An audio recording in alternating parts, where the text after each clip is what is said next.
tapat, matatag at maaasahan balitang tama at totoo lamang dito sa Pilipinas Network. Magandang araw sa ating mga kababayan sa Pilipinas at sa buong mundo. Huwag kalimutang pusuan ang video, sumubaybay at pindutin ang batingaw upang lagi kayong updated sa balita. Simulan na natin. Dalawang malalaking kaganapan sa gitnang silangan ng kasalukuyang nagdudulot ng matinding tensyon sa rehiyon at nagpapakilos sa mga pinuno sa buong mundo.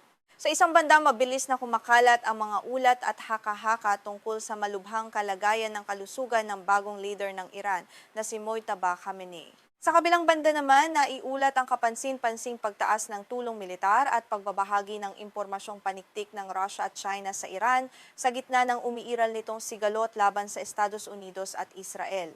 Pinag-uugnay ng dalawang pangyayaring ito ang panloob na krisis ng isang bansa at ang mas malawak na tunggalian ng malalaking kapangyarihan sa buong mundo. Napakadilim ng mga ulap sa rehiyon habang ang bawat bansa ay nag-aabang sa mga susunod na kaganapan. Para sa ating mga manonood, mahalagang subaybayan ang mga pagbabagong ito dahil hindi lamang ito isang lokal na tunggalian sa malalayong lupain. Ang saklaw ng ulat na ito ay mula sa panloob na krisis sa pamumuno sa Tehran hanggang sa mas malawak na tunggaliang hindi tuwiran sa pagitan ng malalaking kapangyarihan tulad ng Estados Unidos, Russia at China. Anumang paggalaw sa larangang ito ay maaaring direktang magbago sa balanse ng kapangyarihan sa gitnang silangan at magkaroon ng epekto sa buong mundo.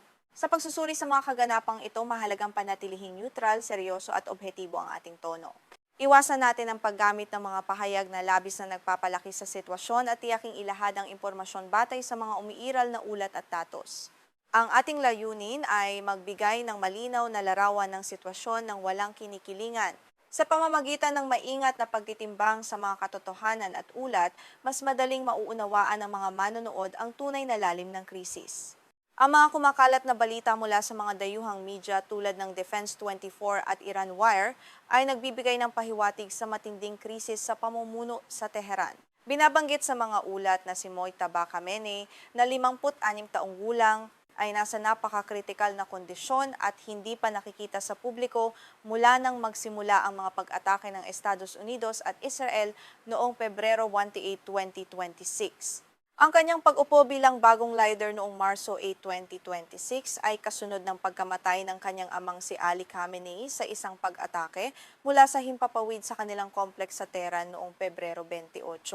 Bago at matapos ang kanyang opisyal na pagkakatalaga, ang estado ng kalusugan ni Mojtaba ay naging sentro ng matinding usap-usapan sa buong mundo. Ayon sa mga ulat mula sa Reuters, The Sun at Iran Wire, si Mojtaba ay malubharing nasugatan sa naganap na pag-atake mula sa himpapawid noong Pebrero 28. Nagtamo siya umano ng matitinding pinsala sa mukha, tiyan at mga binti habang may mga hindi kumpirmadong ulat pa na nagsasabing naputulan siya ng binti o nasa pagkawala ng malay. Bagamat may mga pahayag noong Abril na nakikipag-ugnayan siya sa pamamagitan ng mga pagpupulong na gumagamit lamang ng tunog habang nagpapagaling sa Sina University Hospital sa Tehran, iba ang ipinapakita ng mga pinakabagong ulat. Ang mga impormasyon mula sa Defense 24 nitong Agosto 2026 ay nagsasabing lalo pang lumala ang kanyang kalagayan at kasalukuyan itong inilalarawan bilang napakakritikal. Ang patuloy na kawalan ng kanyang personal na pagpapakita ay lalo pang nagpapalakas sa mga haka-haka tungkol sa tunay na kakayahan ng rehimen na pamahalaan ang bansa. Sa kabila ng mga ulat na ito, napakahalagang malinaw na ihiwalay ang mga kumpirmadong katotohanan mula sa mga hindi beripikadong usap-usapan. Ang mga ulat tungkol sa kalusugan ni Mojtaba ay nakasalalay lamang sa mga hindi opisyal at hindi pinapangalan ng pinagmulan na mahirap kumpirmahin sa kasalukuyan. Ang kawalan ng opisyal na record medikal ay nagiiwan ng malaking puwang sa kaalaman ng publiko at ng mga dayuhang tagasuri. Dahil dito, ang bawat balita ay dapat suriin ng may pag-iingat at kritikal na pag-iisip. Ipinapakita ng mga kamakailang pahayag mula sa gobyerno ng Iran ang lalim ng panloob na krisis sa komunikasyon sa Tehran. Noong Agosto 2026, sa isang panayam sa pambansang telebisyon, pampublikong inamin ni Pangulong Masoud Pezeshkian na napakahirap makipag-ugnayan sa bagong kataas-taasang leader sa kasalukuyan. Ang pahayag na ito ng Pangulo ay hayagang sumasalungat sa kanyang mga naunang pahiwatig noong Mayo at Hulyo kung saan sinabi niyang mayroon siyang direktang ugnayan sa leader. Ayon sa mga pinagmulan na malapit sa gabinete, wala pang miyembro ng pamahalaan ang nakikipagkita ng personal kay Mojtaba mula nang siya ay maluklok sa kanyang posisyon. Ang kawalan ng direktang pagpupulong sa pagitan ng sibilyang pamahalaan at ng kataas-taasang leader ay nagdudulot ng malaking hadlang sa paggawa ng mahalagang desisyon ng Estado. Sa gitna ng digmaan at pandaigdigang presyur, ang ganitong uri ng pamumuno mula sa malayo ay nagpapakita ng malalim na problema sa sistema ng pamamahala at seguridad ng rehimen. Upang maiwasan ang pagtagas ng impormasyong paniktik at elektronikong pakikinig mula sa Estados Unidos at Israel, itinigil umano ng rehimen ang paggamit ng digital na komunikasyon para sa matataas na opisyal. Ang mga utos at mensahe ay idinadaan na lamang sa papel sa pamamagitan ng mga personal na mensahero o mga diplomat na may mataas na antas ng pahintulot sa seguridad. May mga ulat pa na ang ilang pagpupulong sa pagitan ng Pangulo at ng kinatawan ng leader ay ginaganap sa loob ng mga sasakyang may madidilim na salamin kung saan hindi man lang umano makita ni Pezeshkian ang kanyang kinakausap. Dahil sa ganitong pagkasira ng sistema ng komunikasyon, ang mga commander ng Islamic Revolutionary Guard Corps o IRGC ang unti-unting kumokontrol sa pambansang seguridad at mga estratehikong desisyon. Ang pagsasantabi sa sibilyang gabinete ay nagbunsod pa ng mga balitang nagbanta si Pangulong Pezeshkian na magbitiw sa tungkulin matapos maisantabi ang kanyang administrasyon. Samantala noong Marso 11, kinumpirma ng Iranian State TV at ng Iranian Ambassador to Cyprus na si Mojtaba ay nasugatan at opisyal siyang tinawag na janbaz o sugatang veterano, kasabay ng pag-amin na hindi pa siya handang humarap sa publiko. Suriin natin ang mga posibleng dahilan kung bakit nananatiling tahimik at walang pampublikong pagpapakita ang gobyerno ng Iran. May mga matinding hinala na sinasadya ng Tehran at ng IRGC na itago ang totoong estado ng kalusugan ng leader upang maiwasan ang pagbagsak ng moral ng militar at ang posibleng kaguluhan sa loob ng bansa. Ang pag-amin na hindi na kayang gampanan ng isang pinuno ang kanyang tungkulin sa gitna ng matinding digmaan ay maaaring magdulot ng kaguluhan sa loob ng bansa o maging ng pampublikong pag-aaklas laban sa rehimen. Dahil walang opisyal na medikal na ulat o pampublikong patunay na buhay at aktibo ang leader na inilalabas ang Iran, nananatiling halos hindi makakilos ang proseso ng paggawa ng pampulitikang desisyon ng bansa. Ang kawalan ng malinaw na direksyon mula sa itaas ay naglalagay sa Iran sa isang napakadelikadong sitwasyon kung saan maaaring mag-agawan ng kapangyarihan ang iba't ibang paksyon. Tandaan na kinakailangan ang karagdagang pagpapatunay at paghihintay sa mga susunod na ulat bago gumawa ng anumang pinal na konklusyon tungkol sa kalagayan ng pamumuno sa Tehran. Habang nagaganap ang krisis sa pamumuno sa loob ng Iran, pinapalakas naman mula sa labas ng ibang mga bansa ang kakayahang militar ng Tehran. Batay sa mga ulat sa seguridad at pagsusuri ng kilalang analistang si Antonio Giustozzi mula sa Royal United Services Institute o RUSI, naghahatid ang Russia at China ng kritikal na suporta sa Iran. Ang tulong na ito ay hindi lamang kapansin-pansing mabilis kundi idinisenyo rin upang punan ang mga pangunahing kahinaan ng Iran sa larangan ng depensa at paniktik. Ayon sa pagsusuri ni Giustozzi, mabilis na inilipat ng Russia bago pa ang nakatakdang iskedul ang mga Verba o SA-29 na portable na missile laban sa sasakyang panghimpapawid para sa panandaliang depensang panghimpapawid ng IRGC. Bukod dito, nagpadala rin ng Moscow ng 6 na Mi-28 attack helicopter at mga kinakailangang ekstrang bahagi upang kumpunihin ang mga nasirang S-300 surface-to-air missile system ng Iran. Kasama rin sa mga pinalakas na kagamitan ng Cometa M electronic warfare components na nagbibigay ng proteksyon laban sa panggugulo ng signal para sa mga Iranian drone at ballistic missile laban sa panghihimasok sa GPS ng Estados Unidos at Israel. Sa panig naman ng China, naiulat ang mabilis na pagpapadala ng CM-302 supersonic anti-ship cruise missiles na may kakayahang umabot sa layong 290 kilometro.